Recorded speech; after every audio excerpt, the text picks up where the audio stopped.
Hello అండి, అందరికీ నమస్కారము. Welcome to Shakti creations. ఈరోజు వచ్చేసి ఏం లేదండి, నేను సింపుల్గా ఇంట్లో చేసుకునే పనులని ఈరోజు వీడియోలో చూపించాను. మార్నింగ్ నుండి నైట్ పడుకునేంత వరకు నేను ఏమేం పనులు చేసుకున్నానో ఈరోజు వీడియోలో చూపించాను. కొద్దిమందికైనా ఇన్స్పిరేషన్గా ఉంటుంది కదా. మన ఛానల్ని ఫస్ట్ టైం చూస్తున్న వాళ్ళు ఇప్పుడే సబ్స్క్రైబ్ చేసుకొని పక్కనే ఉన్న బెల్ బటన్ని ప్రెస్ చేయండి. నేను ఏ వీడియో పెట్టినా మీకు నోటిఫికేషన్లో ఇన్ఫర్మేషన్ అయితే వస్తుంది. ఏం లేవగానే నా కిచెన్ అయితే ఇలా ఉంటుందండి. స్టవ్, ప్లాట్ఫాము అంతా కూడా ఇట్లా నేను ముందు రోజు రాత్రే ఇలా శుభ్రం చేసి పెట్టుకుంటానన్నమాట. ఎందుకంటే మార్నింగ్ ఆన్నే చిందరవందరంగా ఉండే కిచెన్ను చూసామనుకోండి, అసలు ఆ రోజంతా పని డిస్టర్బ్డ్గా అలానే ఉంటుందన్నమాట. కాబట్టి ముందు రోజు రాత్రే కొంచెం లేట్ అయినా పర్లేదు, స్టవ్ని, ప్లాట్ఫామ్ని ఇలా శుభ్రం చేసి గిన్నెలను కూడా ఎప్పటివి అప్పుడు కడుక్కున్నామనుకోండి, మన పని అనేది ఈజీగా అవుతుంది. మనం కిచెన్లోకి వస్తానే ప్లెజెంట్గా ఉండిందనుకోండి స్టవ్, ప్లాట్ఫామ్ అంతా, ఇంపు ఉత్సాహంతో మనం మన పనుల్ని మొదలు పెట్టుకోవచ్చు అనమాట. ఈరోజు నా బ్రేక్ఫాస్ట్ వచ్చేసి పూరి, బొంబాయి చట్నీ. దానికోసమే ప్రిపేర్ చేస్తున్నాను. నేను ఉదయాన్నే నాకు బ్రేక్ఫాస్ట్కి ఏం కావాలి, లంచ్కి ఏం కావాలి అనేది చూసుకొని వెజిటబుల్స్ అనేది ముందే తీసేసి ఉప్పు నీళ్ళల్లో వేస్తానమాట. ఇప్పుడు ఓన్లీ ఈరోజు సాటర్డే వ్లాగ్, హాలిడే అనమాట పిల్లలకి. అందుకే ఓన్లీ బ్రేక్ఫాస్ట్ మాత్రమే ఇప్పుడు చేస్తున్నాను. కాబట్టి నా బ్రేక్ఫాస్ట్కి ఏం అవసరమో అనేది చూసుకొని వెజిటబుల్స్ తీసి ఉప్పు నీళ్ళల్లో వేసాను అనమాట. ఇంకో విషయం ఏంటంటే, మనం ఉదయాన్నే లేస్తానే తలుపులు, కిటికీలు అన్నీ ఓపెన్ చేసి పెట్టుకున్నామనుకోండి, బయటి గాలి, వెలుతురు వస్తాయి. అవి మన ఆరోగ్యానికి కూడా చాలా మంచిది. తర్వాత ఫ్రెష్ అయ్యి ఉదయాన్నే పూజ చేసుకున్నానమాట. ఇలా ఉదయం సాయంత్రం చిన్నపాటి పూజ అయితే చేసుకుంటాను. అదే పిల్లలకి స్కూల్ ఉందనుకోండి, వాళ్ళకు బాక్స్ ప్రిపరేషన్ అవి ఇవి ఉంటాయి కాబట్టి కొంచెం లేట్ అవుతుంది. ఇలా చిన్నపాటి గాజు బౌల్ కానీ ఇత్తడి బౌల్ కానీ తీసుకొని కొంచెం వాటర్ ఫిల్ చేసి దాంట్లో ఇలా మనకు ఉన్నంతలో ఫ్లవర్స్ వేసుకొని టీవీ యూనిట్ మీద కానీ పెట్టామనుకోండి, హాల్కే అందాన్ని ఇస్తుంది అనమాట. నా కిచెన్లో వంటగదిలో విండో పైన ఇలా అన్నపూర్ణాదేవిని పెట్టుకున్నాను. అన్నపూర్ణాదేవి దగ్గర కూడా కొంచెం పాటి పూలు వేసి అగరబత్తిలు వెలిగించుకున్నాను అనమాట. ఇంట్లో ఇలా అప్పుడప్పుడు సాంబ్రాణి వేసుకోవడం వల్ల ఇంట్లో ఉన్న నెగిటివ్ ఎనర్జీ అంతా తొలగిపోయి ఇంట్లో మంచిగా ఉంటుంది. ఇంకా వచ్చేసి దోమలు కానీ, చిన్న చిన్న బొద్దింకలు, క్రిమి కీటకాలు ఏమీ ఉండకుండా మన ఇంట్లో చక్కగా పాజిటివ్ ఎనర్జీతో నిండి ఉంటుంది. కాబట్టి కుదరకపోయినా మంగళవారం, శుక్రవారాలలో అయితే తప్పనిసరిగా ఇలా ధూపం అనేది ఇంట్లో వేసుకోండి. పూజ అయిపోయింది కదా, ఇప్పుడు బొంబాయి చట్నీకి ప్రిపేర్ చేస్తున్నాను. ఈ వెజిటబుల్స్ అన్నీ కూడా కింద న్యూస్ పేపర్ వేసుకొని కట్ చేసుకుంటానన్నమాట. ఎందుకంటే ఇక్కడ స్టవ్ ప్లాట్ఫామ్ దగ్గర ఎప్పుడు నీట్గా పెట్టుకోవాలని చూస్తాను. అందుకే అన్ని వెజిటబుల్స్ కూడా హాల్లో కింద కూర్చొని న్యూస్ పేపర్ వేసుకొని కట్ చేసుకుంటానన్నమాట. అన్నీ ప్రిపేర్ చేసుకున్న తర్వాత స్టవ్ వెలిగించి ఆయిల్ వేసుకున్నాం అనుకోండి, గ్యాస్ ఆదా అవుతుంది. తర్వాత ఈ గిన్నెలు అనేవి మాడిపోకుండా ఉంటాయి. స్పైస్ బాక్స్లో అన్నీ ఖాళీ అయిపోయినాయి కదా, అన్నీ ఫిల్ చేసుకోవాలండి ఒకరోజు కూర్చొని.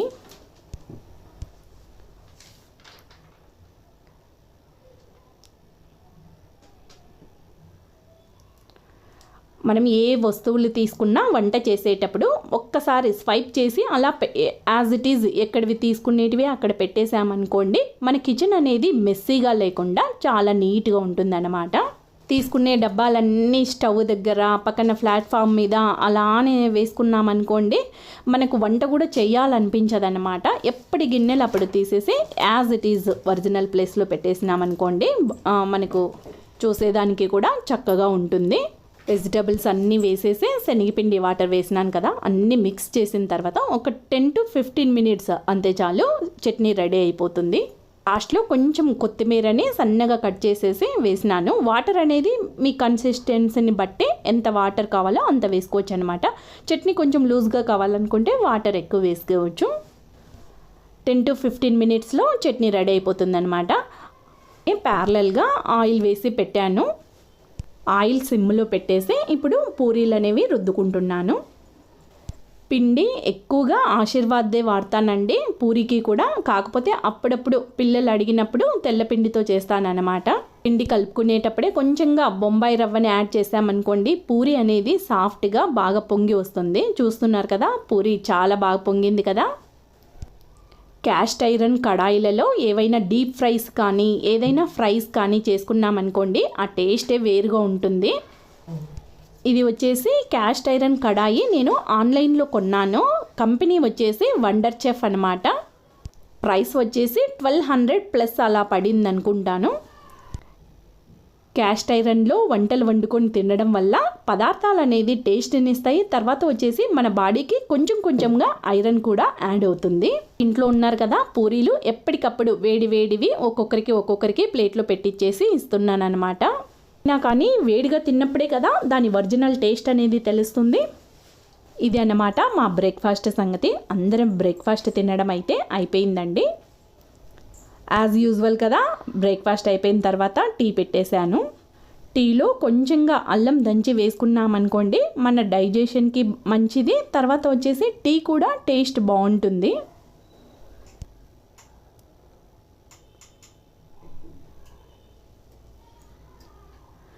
తర్వాత వచ్చేసి టీ తాగేసిన తర్వాత లంచ్కి ప్రిపేర్ చేసుకుంటున్నాను అనమాట. ముందుగా నానపెట్టేసి అలా వదిలేసామనుకోండి అవి నానుతూ ఉంటాయి. పక్కన మనం గిన్నెలు ఏదైనా పని చేసుకోవచ్చు అనమాట. ఏ బ్రేక్ఫాస్ట్ చేయని లంచ్ చేయని వాటికి కావాల్సిన వెజిటబుల్స్ అన్నీ తీసి ముందుగా ఒక కనీసం హాఫ్ అన్ అవర్ అయినా ఉప్పు నీళ్ళల్లో నానేసి అలా వదిలేస్తానన్నమాట. నా లంచ్కి వచ్చేసి రాగి సంగటి బెండకాయ అంటే బెండకాయ ఫ్రై కాదు, మరి బెండకాయ పులుసు కాదు. కొంచెం టమోటాస్ ఒక 4 అలా వేసేసి గుజ్జుగా చేస్తానన్నమాట. సంగట్లోకి చాలా బాగుంటుంది. చక్కటి కాంబినేషను బెండకాయ గుజ్జు రాగి సంగటి. మామూలుగా ఆనియన్, తిరగవాత గింజలు అన్నీ వేసి తిరగవాత వేసిన తర్వాత కొంచెం ఆనియన్ మగ్గిన తర్వాత అల్లం వెల్లుల్లి పేస్ట్ వేసుకోవాలన్నమాట. సంగటి కాంబినేషన్లోకి బెండకాయ గుజ్జు అనేది ఈ విధంగా ట్రై చేయండి, చాలా బాగుంటుంది. ఈ అల్లం వెల్లుల్లి పేస్టు పచ్చివాసన పోయేంత వరకు అలానే మగ్గనిచ్చిన తర్వాత టమోటా చెప్పాను కదా గుజ్జుగా రావాలంటే ఒక 4-5 కానీ టమోటాస్ వేసుకోవాలి. బెండకాయలు అనేవి 1/2 కేజీ తీసుకున్నాను. ఇది నాకు ఒక్క పూటకే అన్నమాట, ఓన్లీ మధ్యాహ్నం లంచ్లోకే. అందుకే నేను 1/2 కేజీ బెండకాయలు మాత్రమే తీసుకున్నాను.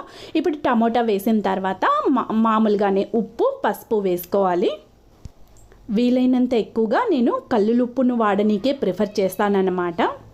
లిడ్ పెట్టేసి టమోటాని మగ్గనివ్వాలన్నమాట. పక్కనే చూస్తున్నారు కదా కుక్కర్లో రాగి సంగటిని ప్రిపేర్ చేస్తున్నాను.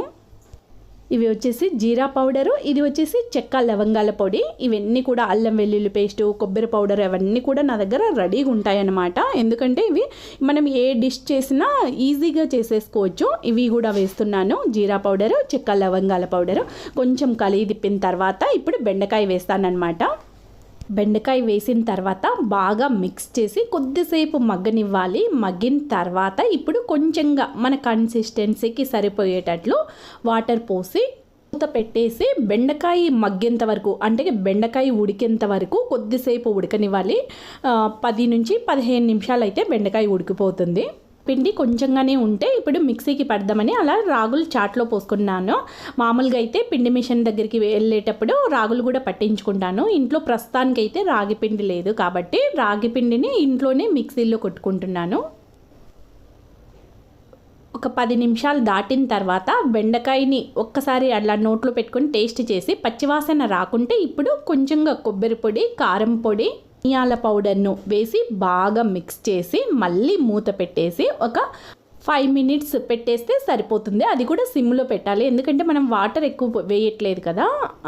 కూర అనేది అడుగంటకుండా సిమ్లో పెట్టేసి ఒక 5 మినిట్స్ కుక్ చేసుకుంటే సరిపోతుంది. మినిట్స్ అయిపోయింది. బెండకాయ కూర అనేది రెడీ అయిపోయింది. కన్సిస్టెన్సీ అనేది ఈ విధంగా ఉంటుంది. సంగటిలోకి అద్దుకొని తిన్నీకి ఆ విధంగా ఉంటే బాగుంటుంది అన్నమాట.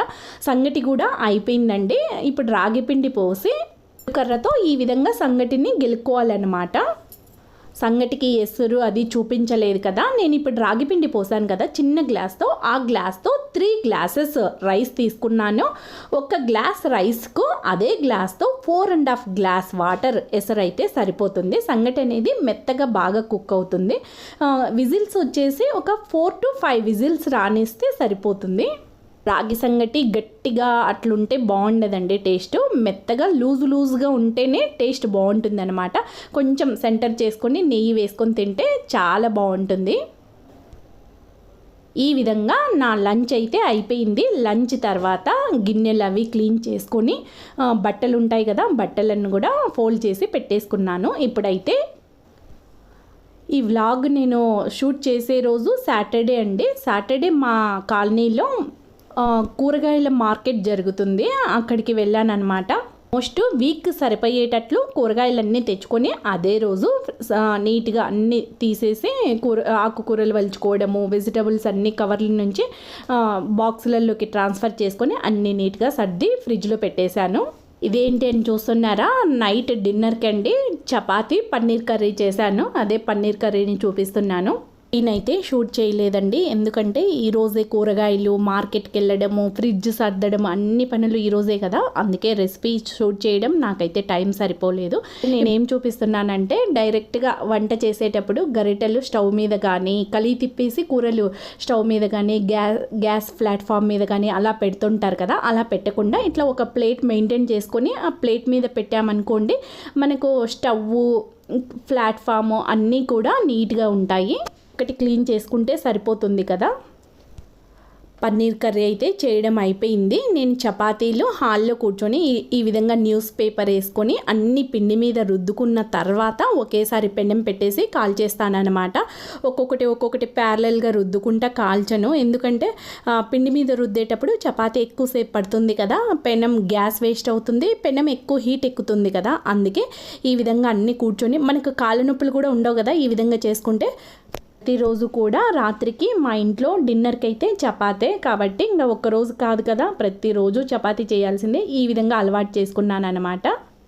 ఆయిల్ మీద రుద్దే కంటే ఈ విధంగా పిండి మీద రుద్దామనుకోండి చపాతీ బాగా పొరలుగా వస్తుంది, పొంగుతుంది కూడా చాలా బాగుంటుంది. కాకపోతే పిండి మీద కొంచెం టైం తీసుకుంటుంది, అదే ఆయిల్ మీద అయితే కొంచెం ఫాస్ట్గా చేసేయచ్చు అనమాట. ఈ విధంగా మాకు కావాల్సినవి కౌంట్ ఎన్నో చూసుకొని కావాల్సిన చపాతీలన్నీ ఒకేసారి రుద్దేసి ఆ ప్లేట్ మీద ఇంకో ప్లేట్ మూసేసామనుకోండి రుద్దిన రేక్ అనేది డ్రై కాకుండా ఉంటుంది. అన్నీ రుద్దేసుకొని ఒకేసారి కాల్చుకున్నామనుకోండి ఫ్యామిలీ మెంబర్స్ని కూడా ఎక్కువసేపు వెయిట్ చేపియాల్సిన పని లేదు కదా, టపా అన్నీ ఒకదానికొకటి వెంటనే చేసేయచ్చు అనమాట. మార్నింగ్ నుండి ఉదయం లేచినప్పటి నుంచి చూస్తున్నారు కదా, ఒక్కదాని తర్వాత ఒకటి పనులు ఉంటాయి కదా, 5 నిమిషాలు కూడా రెస్ట్ అనేది ఉండదు. హాలిడే వస్తేనే కదా ఇంకా ఎక్కువ పనులు, ఇంకా అందులో సాటర్డే కదా ఆ రోజు మార్కెట్ కూడా ఉంటుంది. నాకైతే అసలు ఇంకా రెస్ట్ అనేదే ఉండదు.